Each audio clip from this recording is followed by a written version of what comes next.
Madame, Monsieur, bonsoir. C'est toujours avec un plaisir renouvelé que je vous accueille comme chaque mercredi pour cette émission où nous explorons ensemble l'actualité et les enjeux du continent africain. Installez-vous confortablement. Votre rendez-vous avec l'actualité africaine, c'est tout de suite.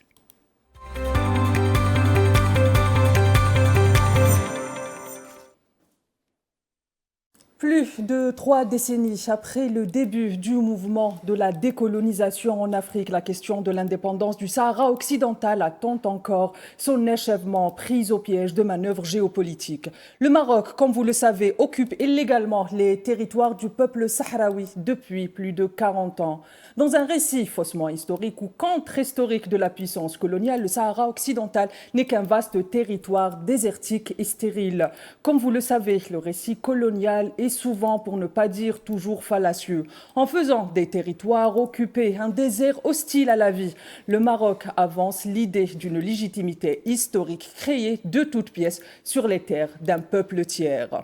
On ne le dira jamais assez, la domination coloniale cache en réalité bien des intérêts économiques et géopolitiques. Et le cas du Sahara occidental est un des cas les plus édifiants en Afrique aujourd'hui. Faut-il encore le signaler ou le rappeler que les mines de Boukhara sous la domination coloniale produisent aujourd'hui plus de 2,5 millions de tonnes de phosphate, faisant du Sahara occidental le 6e producteur mondial. Et ces richesses ne se limitent pas qu'au phosphate.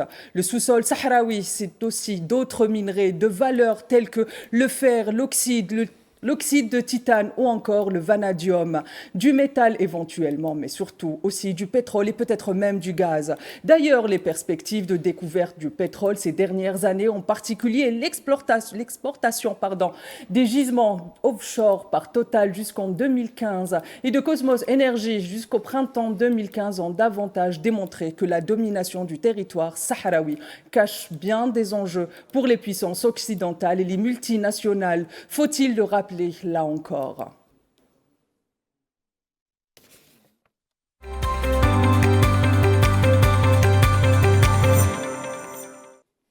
On continue cette introduction juste avant que je vous présente mes invités. Je le disais donc, les enjeux géopolitiques de ce territoire pour les puissances occidentales, notamment la France et les États-Unis, lors de la guerre froide, l'ont démontré. Il n'est toujours question que d'économie et de géopolitique. Et on ne le redira jamais assez, comme dans toutes les colonies de peuplement. Le narratif historique du Maroc se fonde sur la déshumanisation, ayant conduit à faire de la question du Sahara occidental un dossier oublié ou un dossier gelé. En effet, souvent, quand le dossier du Sahara occidental revient sur le devant de la scène, c'est essentiellement quand les intérêts économiques occidentaux, parties prenantes d'une façon ou d'une autre dans ce conflit, ont été remis en cause. Une puissance coloniale, un peuple opprimé dans les droits les plus fondamentaux, des politiques répressives d'apartheid, des réfugiés depuis des générations, des instances internationales et même continentales face à leurs contradictions, des puissances complaisantes et complice de l'agonie d'un peuple résilient, refusant de se soumettre à l'injustice, luttant sans relâche pour sa dignité et son droit à l'autodétermination, à l'indépendance. Quand la voix du peuple sahraoui réclame la liberté, elle nous interroge. Le Sahara occidental est-il aujourd'hui la frontière invisible entre l'impérialisme et le libéralisme, ou bien la libération de l'Afrique? Et pour traiter cette question aujourd'hui, j'aurai le plaisir d'être accompagné sur mon plateau d'un habitué de Cap sur l'Afrique, Saïd Ayachi, président du comité de soutien et de solidarité avec le peuple sahraoui. Bonsoir, Monsieur Ayachi. Bonsoir, merci d'avoir accepté notre invitation. Et c'est toujours un plaisir de vous avoir sur notre plateau, Monsieur Ayachi. J'aurai également le plaisir d'être accompagné ce soir de Salim Djeleb, élu local français qui me rejoint depuis Paris. Bonsoir, Monsieur Djeleb. Merci d'avoir accepté notre invitation. Bonsoir. J'aurai également le plaisir d'être accompagné ce soir de Ahmedna Abdi Mbark, porte-parole de la jeunesse sahraoui qui me rejoint aussi depuis Paris. Bonsoir. Merci d'avoir accepté notre invitation. Alors, Monsieur Ayachi, mes deux invités ne vont pas m'en vouloir et je le dis souvent et je tiens à le dire, l'Afrique, c'est le continent des valeurs et je commence par l'aîné de mes invités pour arriver jusqu'au plus jeune. Alors, Monsieur Ayachi, après les accords d'Abraham en 2020, le début du second mandat du président Donald Trump, on rentre dans l'actualité avant de revenir sur d'autres questions. Le président Donald Trump le second mandat ou le début du second mandat de Donald Trump l'Europe est marquée par une démarche de continuité des politiques de domination coloniale et néocoloniale en Afrique, mises en place par des administrations précédentes également. Et même par son administration à lui, quand il était là, pas plus loin que ce mardi, son secrétaire d'État a réaffirmé, je cite, les États-Unis reconnaissent la souveraineté marocaine sur le Sahara occidental et soutiennent la proposition d'autonomie comme seule base pour une solution juste et durable. Fin de citation. Nous savons à quel prix le Maroc a obtenu ce soutien et celui de la France. Nous allons donc revenir dans un instant justement sur les enjeux qui entourent la France. L'Algérie a déploré les déclarations de la diplomatie américaine en cette matinée. Ce que disent ces déclarations? Est-ce qu'elles disent long sur les intentions américaines à venir sur la question du Sahara occidental? Alors, puisque une partie de la réponse va être économique, laissez-moi compléter votre magnifique introduction en ce qui concerne les richesses du Sahara occidental. Il faut ajouter les ressources halieutiques, le poisson. Ce sont des côtes parmi les plus poissonneuses du monde. Et l'Espagne, pour ne citer que l'Espagne, il y a 600 unités de pêche chaque année qu'elle négocie avec le royaume marocain et le régime marocain d'occupation. Et pour répondre à votre question, oui, bien sûr, il est regrettable, pour ne pas dire plus, que la décision de Donald Trump de décembre 2020, c'est juste à la fin de son mandat, souvenez-vous, un tweet, mais qui a été par la suite complété par un décret, de reconnaissance de la marocanité sur le Sahara, la marocanité du Sahara occidental. En fait, c'est une partie transactionnelle, puisque c'était la reconnaissance de la marocanité contre la normalisation avec l'entité sioniste. C'était d'abord ça le départ du contrat.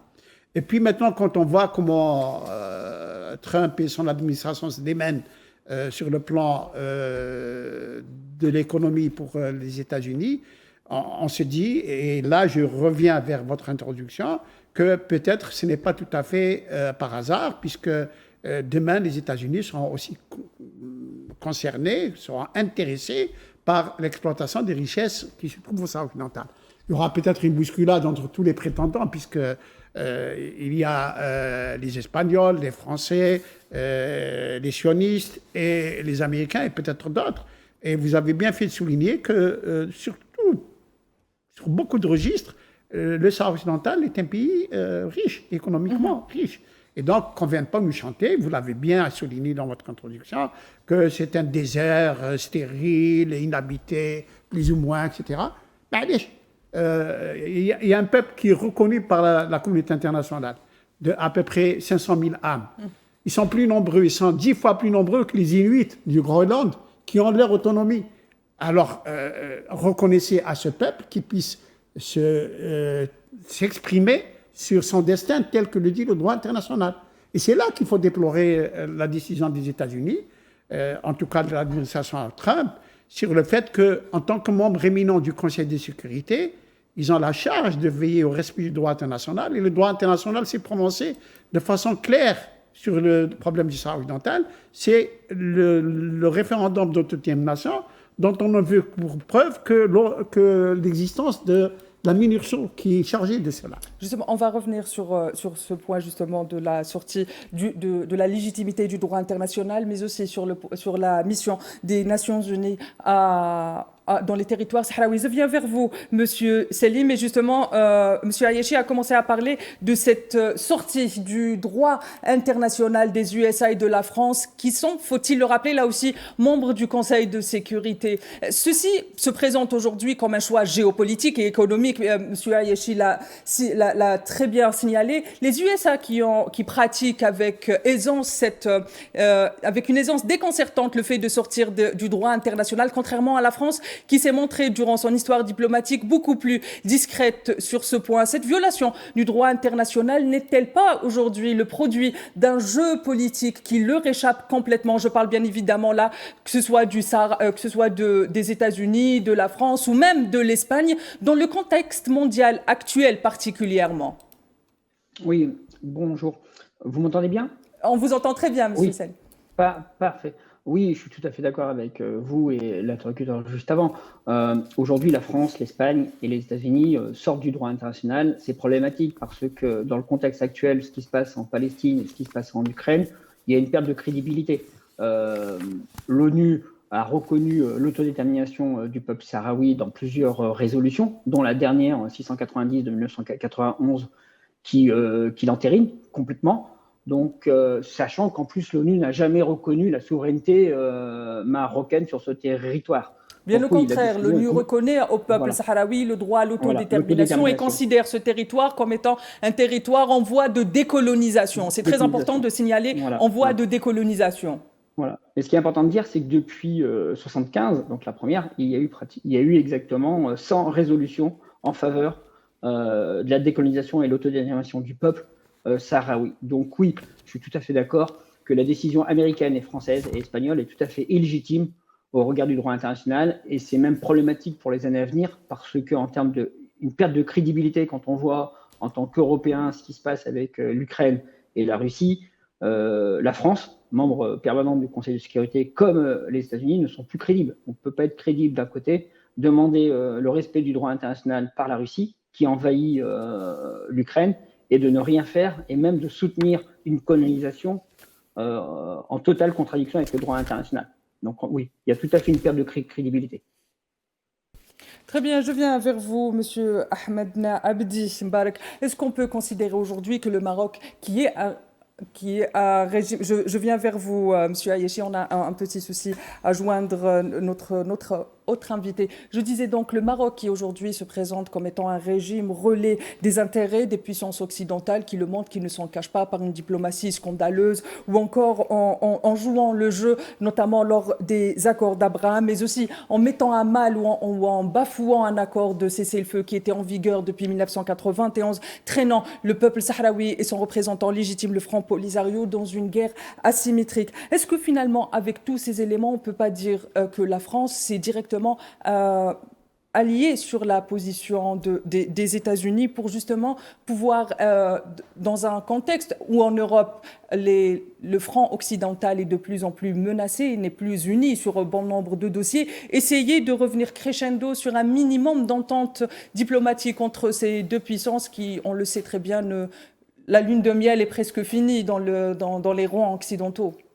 Alors, ça, on verra si la lune de miel est finie. Par contre, votre question est très intéressante parce qu'elle nous permet de mettre à nu les jeux politiques dont vous parlez dans le dossier du Sahara occidental. Vous savez, depuis le début, c'est-à-dire depuis 1975, c'est la France qui organise toutes les séquences de la colonisation du Sahara occidental sous la supervision des États-Unis.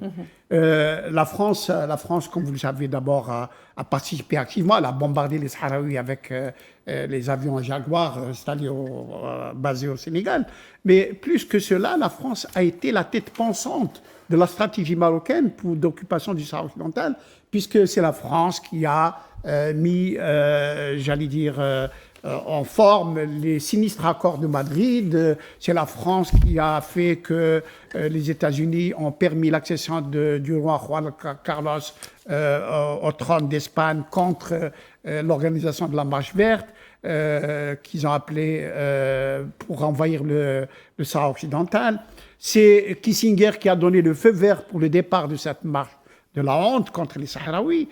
Et c'est toujours, encore une fois, les Français qui, vous l'avez très bien dit également, qui agissent en catimini, mais qui, en réalité, ne font que appliquer l'agenda qui a été fait pour l'occupation du Sahara occidental. Et plus encore, comme prolongation du rôle du Maroc, c'est véritable la tête de pont, aussi bien pour la France, pour continuer de gérer pour elle, et en tout cas de surveiller pour elle les pays de l'Afrique de l'Ouest, et c'est pour les États-Unis quand même un pays arabe d'abord au premier degré, mais aussi le pays d'Afrique du Nord qui était le plus enclin à normaliser avec l'entité sioniste, ce qui rentre dans les plans de l'administration américaine pour ce qui est de la domination des pays arabes et du monde arabe en général. Et donc vous voyez que les choses s'incrustent. Depuis toujours, les États-Unis, donc on a dit que la France, depuis 1975 déjà, elle était le conseiller en chef du régime marocain pour coloniser le Sahara occidental. Les États-Unis, depuis toujours, ont fait un forcing effréné pour faire admettre par les Sahraouis l'option d'autonomie qui a abouti hier à une déclaration officielle. Et tout simplement cela parce que les rôles sont complémentaires entre les deux membres éminents du Conseil de sécurité, les deux membres permanents du Conseil de sécurité. Vous l'avez dit, le problème aujourd'hui, c'est que ce sont deux membres permanents du Conseil de sécurité, pas des moindres, parce que les membres permanents ont la mission de veiller sur le droit international pour le protéger et le faire respecter. Or, quand ils prennent une décision comme ça, ils vont à l'encontre de toutes les résolutions du Conseil de sécurité qui reconnaissent aux Sahraouis leur droit d'autodétermination, et aussi ils vont à l'encontre de ce qu'ont dit les juridictions internationales, la Cour internationale de justice, la Cour de justice de l'Union européenne, la Cour africaine des droits de l'homme et des peuples, le Conseil juridique du secrétaire général des Nations Unies, les juristes internationaux, et toutes les juridictions multilatérales internationales ont reconnu au peuple sahraoui son droit à l'autodétermination. Or, la décision de la France en juillet 2024 et celle d'il y a 24 heures, qui est une réactivation du décret de Trump de 2020, donc va à l'encontre du droit international et viole la Charte des Nations Unies en ce qui concerne sa doctrine en matière de décolonisation, alors que par ailleurs, et c'est là où les choses s'incrustent, le dossier est inscrit comme problème de décolonisation au niveau de la 4e commission de l'ONU et au niveau du comité du 24. Très bien, M. Ayeschi, vous avez fait bien de parler justement du fait que ces deux pays sont membres du Conseil de sécurité. Je viens vers vous, Salim Djeleb, et je rappelle, à la lumière de ce que vient de dire notre invité Saïd Ayeschi, que le Conseil de sécurité s'apprête à accueillir le 14 avril prochain un événement important qui est le rapport de l'envoyé personnel du secrétaire général Antonio Guterres pour le Sahara occidental, Staffan de Mistura, après sa tournée avec les parties prises du conflit, mais surtout et aussi les partis qui s'intéressent à ce conflit. À quoi on peut s'attendre justement de ce rapport du secrétaire général, de l'envoyé personnel du secrétaire général, quand on sait que cette année, ou bien aujourd'hui, le secrétaire général des Nations Unies s'intéresse de plus en plus à ce dossier. Il a demandé ce rapport, mais surtout, il a condamné l'absence de commission et d'observation des droits humains dans les territoires occupés. Est-ce qu'on peut parler aujourd'hui d'un tournant diplomatique majeur au sein de l'ONU ? Oui, tout à fait. Ce qu'il faut savoir, c'est que l'ONU n'a pas changé sa décision. Elle reconnaît toujours le droit à l'autodétermination des peuples, du peuple sahraoui.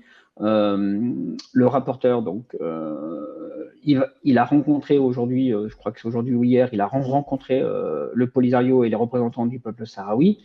Il y a de grandes chances que ça continue et il y a une rupture. Il va y avoir une rupture, il se peut qu'il y ait une rupture entre l'ONU et par rapport avec la France et les États-Unis sur cette question-là.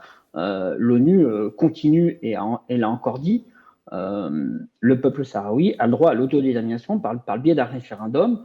La mission de la MINURSO, même si elle n'est pas encore parfaite et elle doit continuer à travailler, il va y avoir un virage au niveau de l'ONU. Il y a de grandes chances que l'ONU et son organe se retrouvent contre la France et contre les États-Unis sur cette question-là.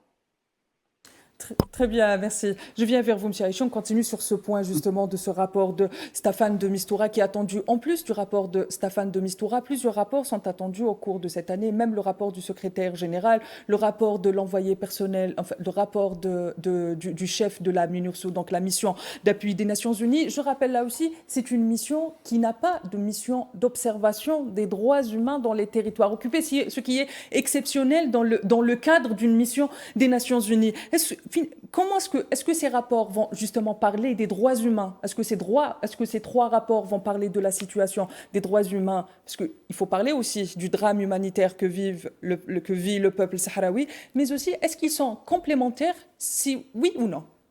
Alors écoutez, il y a deux choses importantes dans la question. La première étant le rôle de M. de Mistura.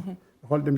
de Mistura, donc son rôle d'envoyé personnel du secrétaire général des Nations Unies, c'est de dynamiser les rapports, les pourparlers, les négociations entre les deux belligérants. C'est ça son rôle, c'est d'amener les gens à s'asseoir autour d'une table pour qu'ils discutent de la recherche d'une solution juste et définitive pour le conflit, ce qui n'a jamais réussi de faire. Donc, après la déclaration de Rubio hier, le secrétaire d'État américain, qui donc réactive la reconnaissance de la marocanité occidentale, je pense que le rôle de M. de Mistura est terminé. C'est-à-dire que, en fait, maintenant, M. de Mistura ne servira plus à rien. Théoriquement, quand on prend en considération donc, ce qui est arrivé hier. Pourquoi? Parce que les États-Unis, donc, maintenant, disent qu'il faut la solution de l'autonomie, et donc, il n'y a plus de négociation. C'est-à-dire, ils veulent imposer l'autonomie aux Sahraouis, ce que les États-Unis ont fait en sous-main pendant très longtemps, depuis toujours. Hier, maintenant c'est officiel. Et donc, vous voyez très bien que là, il y a en marche un plan stratégique de faire aboutir la solution de l'autonomie qu'il faut imposer aux Sahraouis. Bien entendu, ça, c'est de la part de la France, les États-Unis, peut-être d'autres entités au sein du Conseil de sécurité, on ne le sait pas encore. Mais ça, on verra. On en dira quelques mois après. Ça ne veut pas dire que c'est gagné pour eux. Par contre, les droits humains, c'est un scandale, c'est un véritable scandale. Il y a plus de 60 rapports d'ONG internationales, du Parlement européen, du département d'État américain, de la Fondation Kennedy, tous qui, pendant très longtemps, ils ont consigné, vérifié des violations des droits humains. Des dossiers ont été documentés et déposés auprès du Conseil des droits de l'homme à Genève. C'est-à-dire que le Maroc est pointé du doigt avec véracité et d'une manière incontestable comme violant, les régimes marocains violent les droits de l'homme au Sahara occidental. Mais il n'y a aucune mesure qui était prise. Plus que ça.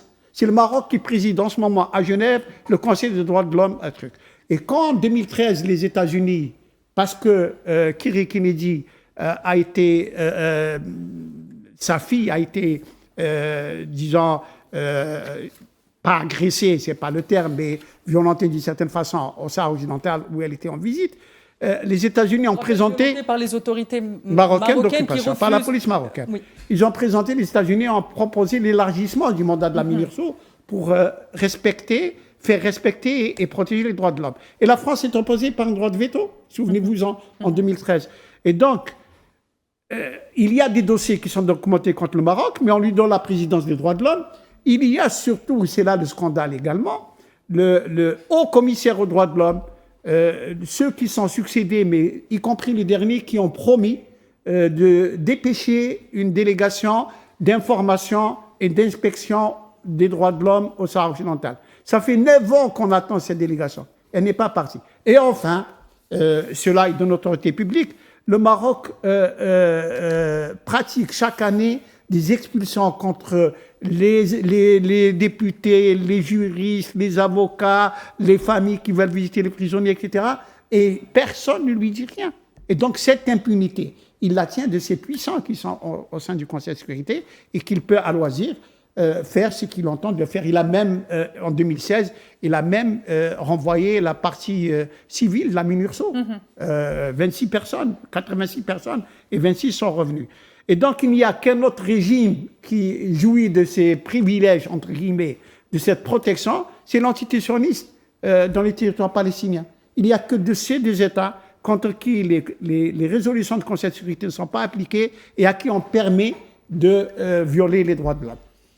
Très bien, je viens vers vous, M. Salim Djelleb, justement à la lumière de ce que vient de nous dire M. Ayyachi sur cette violation des droits humains et sur cette répression que subit le peuple sahraoui, mais aussi les défenseurs des Sahraouis qui essayent de se rendre dans les territoires occupés. Mais selon bon nombre d'observateurs, la France n'a pas de levier, les USA non plus contre le Maroc. Ils sont otages finalement, même M. Ayyachi vient de le dire, d'une politique où on a l'impression ou des agissements d'une puissance coloniale qui, au moment où sont sortis de la légalité internationale, la France, les États-Unis toujours, ont finalement coincé leur stratégie géopolitique et même ils sont aujourd'hui dépendants des politiques d'une puissance coloniale, même quand ils ne sont pas d'accord. Qu'en pensez-vous? Ils ne peuvent plus sortir. Ils sont sortis de la légalité internationale. Après la légalité internationale, il n'y a plus rien du tout.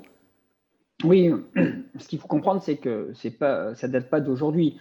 Le simple fait de reconnaître la marocanité du Maroc sur le Sahara occidental par la France et les États-Unis, on va parler de la France dans un premier temps, il sort de facto de la légalité. Donc après, la question des droits de l'homme, c'est compliqué. Sachant qu'en plus, il y a quand même une évolution aujourd'hui. La rare rapporteuse de l'ONU, Mary Loward, vient de faire un rapport sur les exactions au Sahara occidental par l'occupant marocain. Ça va déstabiliser la France sur cette question-là. Donc là où ils sont coincés, entre guillemets, c'est qu'il y a la question économique et le rapport avec le Maroc et la question des droits de l'homme et du droit international. Donc la France est coincée à ce niveau-là. Le gouvernement français va être de plus en plus coincé parce qu'il n'y a pas que la rapporteuse, il y a aussi Amnesty International, il y a beaucoup d'associations qui travaillent là-dessus, où on s'aperçoit qu'on sort du droit international et on ne respecte plus les droits de l'homme au Maroc. Dernièrement encore, des députés européens ont été refoulés du Sahara occidental par l'occupant. Et là, on est en totale contradiction avec la philosophie des droits de l'homme qu'en France essaye de mettre en place dans d'autres pays. Je suis d'accord avec vous, ça sera de plus en plus intenable pour le gouvernement français, cette situation. Et enfin, une dernière chose, aujourd'hui, il y a une marche par Claude Mangin qui est faite par rapport aux prisonniers politiques, donc son mari, et elle part de Paris, elle est partie de la région parisienne jusqu'au Maroc, donc ça montre bien qu'en France, il se passe quelque chose et le gouvernement français reste silencieux sur cette question-là.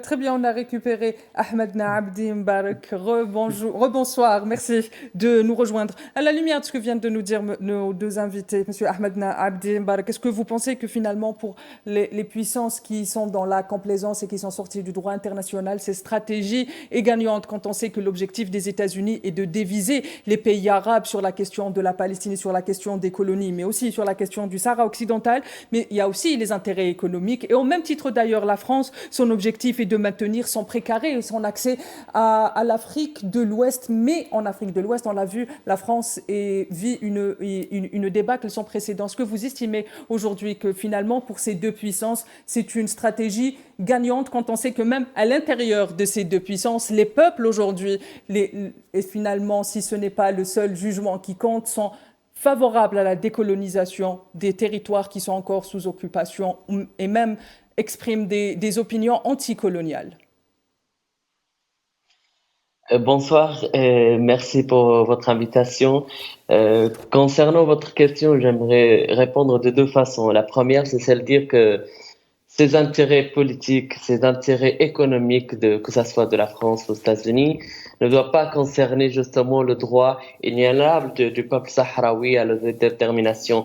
Et je pense que d'où ils se trompent justement ces deux puissances, d'ailleurs plus projetées dans l'occupation que pour la justice et la paix au niveau international, ils sont justement dans l'échec, car d'un côté la France, elle essaye de échapper au pire, c'est que elle n'a plus d'influence justement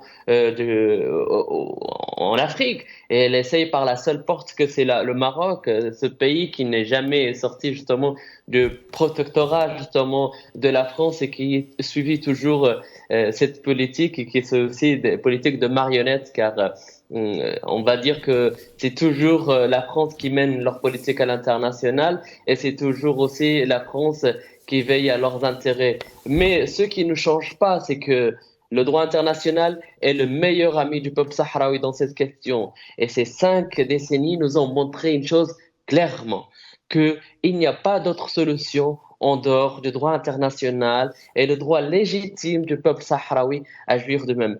Que ça soit ce concerne justement cette attitude ou cette déclaration de Rubio, ou en montrant la volonté de l'administration américaine, ce qui nous montre justement c'était un scénario théâtral, c'est encore une fois une comédie au niveau international, car ce qui montre aussi c'est le côté faible et peu crédible des États-Unis en tant que puissance à l'international, car Non, il ne veille plus pour le monde libre. Non, il ne veille plus pour la stabilité et la paix, parce que là, ce qui concerne le Sahara occidental, ce qui annonce Rubio, ce qui annonce l'administration américaine, c'est justement l'appui justement à une puissance coloniale telle que le Maroc, ou aussi le renforcement de cette puissance coloniale, car oui, le Sahara occidental continue à être un État, un territoire colonisé par son voisin, le Maroc. Et à ce jour-là, les États-Unis ne pourront rien changer, ni la France ne pourront changer. Le droit international reste ferme dans ces questions, et d'ailleurs pas seulement le droit international, ce qui concerne aussi les institutions internationales, soit africaines, soit de l'Union européenne, qui reflètent une réalité indubitable. Personne ne peut la cacher, c'est que le peuple sahraoui a ce droit à l'autodétermination, et que le territoire du Sahara occidental et le Maroc sont deux territoires distincts et séparés, qui ne doivent pas justement à ce jour chercher à autre légitimité, autre souveraineté sur le Sahara occidental, à part celle du peuple sahraoui, qui est reconnu par les Nations Unies, reconnu par les tribunaux internationaux comme seul peuple, comme seul souverain du territoire du Sahara occidental. Comme seul peuple souverain sur sa terre et sur ses richesses. Ce qui nous ramène, Monsieur Ayachi, à cette décision historique de la Chambre de la justice de la Cour de l'Union européenne, qui a tranché en annulant des accords commerciaux entre l'Union européenne et le Maroc concernant des produits en provenance des territoires sahraouis. Ces accords, je rappelle, là aussi, entre l'entité occupante et l'Union européenne, étaient illégaux et en contradiction totale avec le droit international. Cette décision est-elle entrée en vigueur, et quelles sont les retombées presque un an après ce... Oui, avec votre permission, je reviendrai sur votre question, mais très rapidement. En ce qui concerne maintenant la situation des États-Unis d'Amérique et celle de la France, après avoir pris la décision prononcée de soutenir le régime marocain. En tant que membre éminent du Conseil de sécurité, membre permanent du Conseil de sécurité, qui par leur décision ont apporté une atteinte au droit international. C'est une décision qui a été prise par eux, elle n'a pas été imposée, elle n'a pas été... C'est une décision délibérée. Voilà, c'est une décision délibérée, il faut le rappeler. Et donc, en toute responsabilité, ils ont porté atteinte au droit international. Alors qu'ils sont, en tant que même permanents, chargés de veiller et de faire respecter le droit international. Le droit international, c'est quand même la chose qui régit les relations internationales. C'est le droit international qui garantit la paix et la sécurité dans le monde. S'ils portent atteinte au droit international, ça veut dire qu'ils sont en train de fomenter l'instabilité et l'insécurité dans le monde. Et cela les décrédibilise en tant que membre permanent du Conseil de sécurité. On ne peut plus accorder de l'importance aux politiques que peuvent mener les États-Unis et la France en dehors de leur territoire, soi-disant peut-être au bénéfice de la communauté internationale. Personne ne les prendra au sérieux. Et ça, c'est très important. Et puis, bien sûr, ce qui est important, ce ne sont que des pays, même s'ils sont membres permanents, il reste la communauté internationale qui, elle, croit en le droit international et travaille à le faire respecter et à le faire appliquer. Et donc, cela n'est pas fait. Pour revenir à votre question concernant la Chambre. La Chambre. Oui, la Haute Cour de la Cour de justice de l'Union européenne donc, a pris son jugement le 4 octobre 2024. Et comme on le sait, ça a été un jugement non seulement juridique, mais aussi politique, puisqu'il a dit, ce jugement dit très clairement dans son énoncé par écrit, que ce sont deux territoires séparés, le Maroc et le Sahara occidental, qu'il y a un peuple sahraoui dont on ne peut pas ignorer l'existence et qui doit donner son aval pour l'exploitation de ses richesses, et que le Front Polisario représente le peuple sahraoui, indépendamment de l'annulation des accords commerciaux entre l'Union européenne et le Maroc. Mais il a donné un an de moratoire, c'est-à-dire la Commission peut terminer pendant un mois pour arriver en octobre 2025 à l'application pleine et entière de ce jugement. On sait que déjà certaines parties, dont la France, travaillent au niveau de Bruxelles, au niveau de la Commission européenne, pour contourner juridiquement ce jugement. Mais je crois que le jugement est très clair, précis, et que les Sahraouis, de toute façon, et ceux qui les accompagnent ne se laisseront pas faire et que, de toute façon, on attendra la fin du moratoire, c'est-à-dire en octobre 2025, pour voir l'application. Déjà, certains accords sont gelés, celui de la pêche et celui des produits agricoles, et puis on verra comment cela va se développer en octobre 2025. Très bien, Monsieur Djeleb, je viens vers vous. On va revenir à cette question des droits humains. Je tiens à ce qu'on en parle ce soir. Donc, Monsieur Ayachi l'a confirmé, Monsieur Ayachi qui connaît bien les territoires sahraouis, ou bien ne serait-ce que les camps de réfugiés sahraouis. Donc, on parle d'un drame humain. Peut-être le mot est faible. Le Maroc, donc, je disais tout à l'heure, interdit les missions observatrices, et on l'a tous signalé. La mission d'appui des Nations Unies n'a pas de commission d'observateurs des droits de l'homme. Là aussi, la MINURSO ne donne pas suite aux demandes des défenseurs des droits humains pour des réunions, pour des rencontres. Cette situation est de la déshumanisation pour le peuple sahraoui, mais en contrepartie, les peuples du monde entier se mobilisent avec le peuple sahraoui, au même titre qu'ils se mobilisent avec la question palestinienne ou la question kanaki. En ce moment même, depuis la France, des militants pro-sahraouis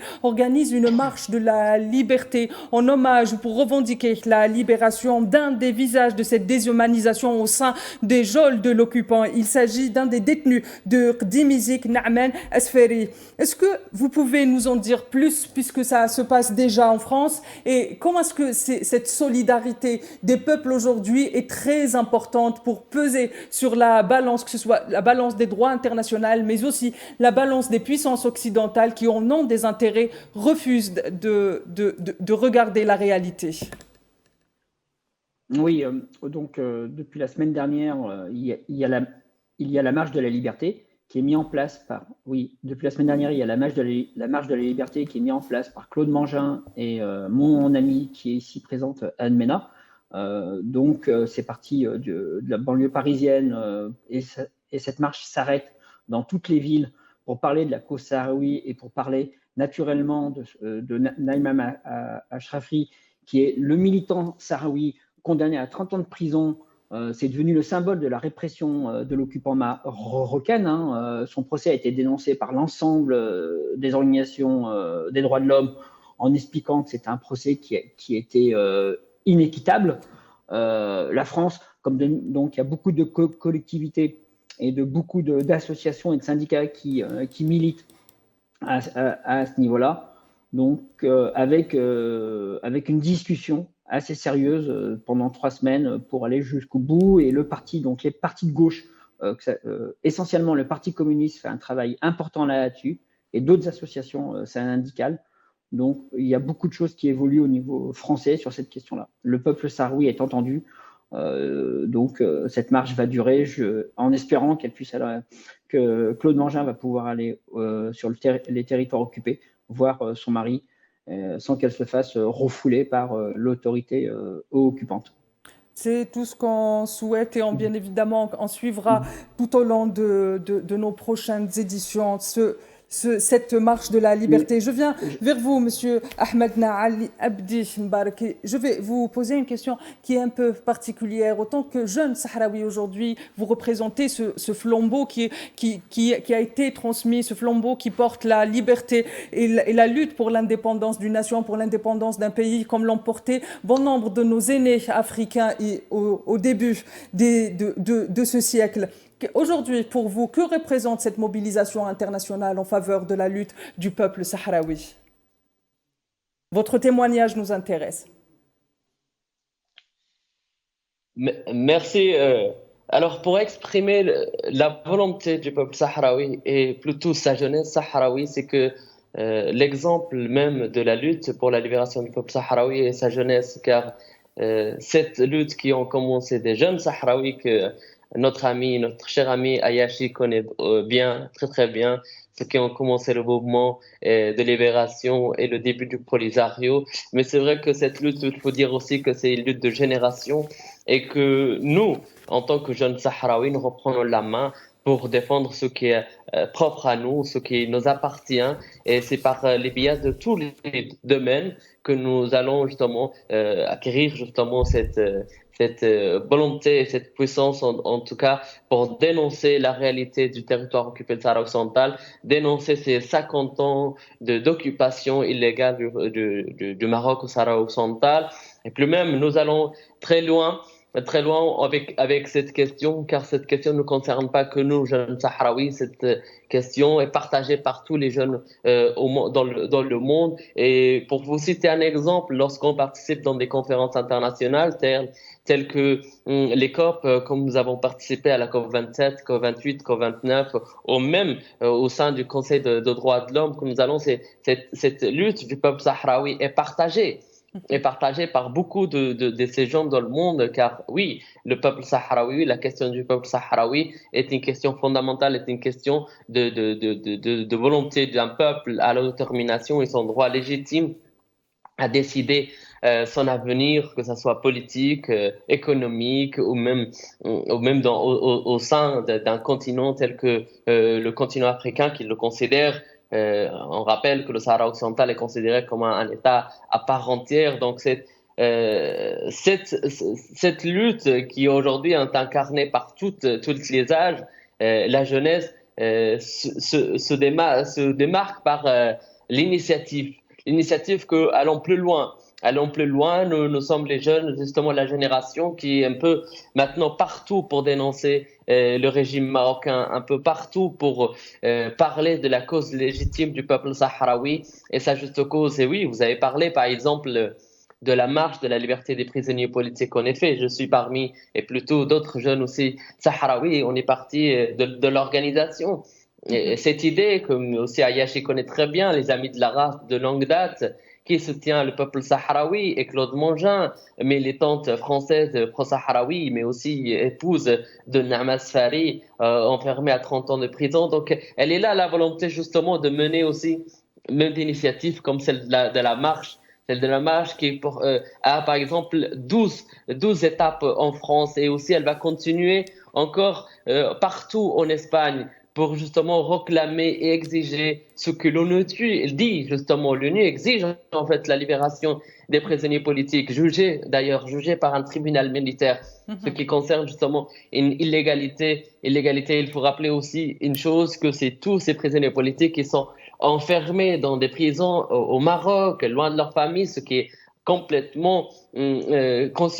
complètement une violation des droits de l'homme. Donc, ces initiatives, la jeunesse sahraoui ne manquera pas, elle fait en partie, elle pousse pour justement pour contester justement cette occupation illégale, et peu importe ce que disent les complices, parce que c'est vrai, il faut signaler les complices de ce crime contre le peuple sahraoui.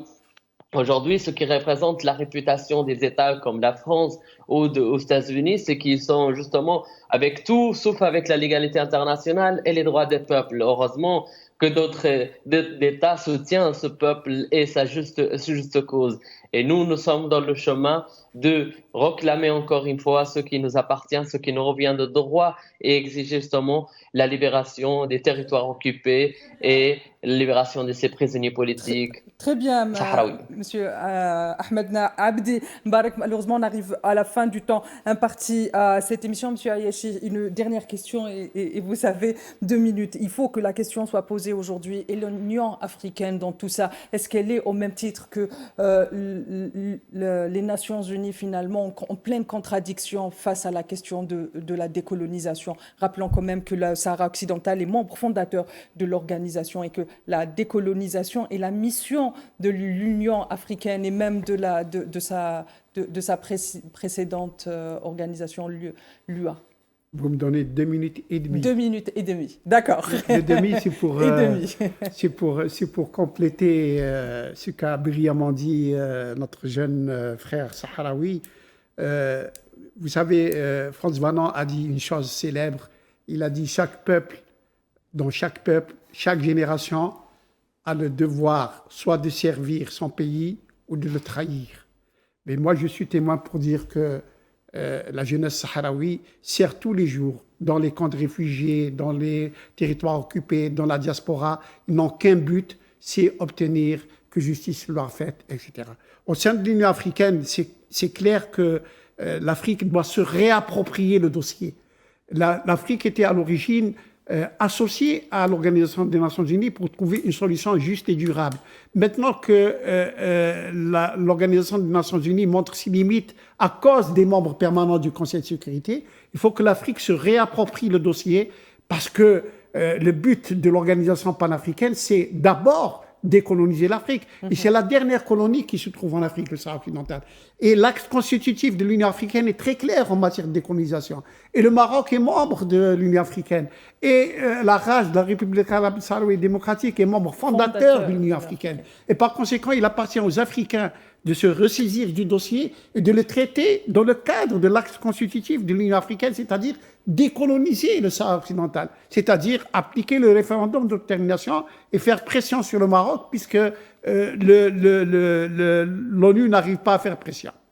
Très bien, merci Monsieur Ayeshi. Très chers téléspectateurs, nous arrivons à la fin de cette émission. J'ai eu le plaisir d'être accompagné sur mon plateau de Saïd Ayeshi, président du comité de soutien de solidarité avec le peuple sahraoui. Depuis Paris, j'ai été rejoint de Salim Djellab, élu local français, mais aussi de Ahmedna Abdi Mbarak, porte-parole de la jeunesse sahraoui. Quant à vous, très chers téléspectateurs, il ne me reste plus qu'à vous souhaiter de prendre soin de vous et n'oubliez pas notre rendez-vous la semaine prochaine pour une nouvelle question africaine. Prenez soin de vous.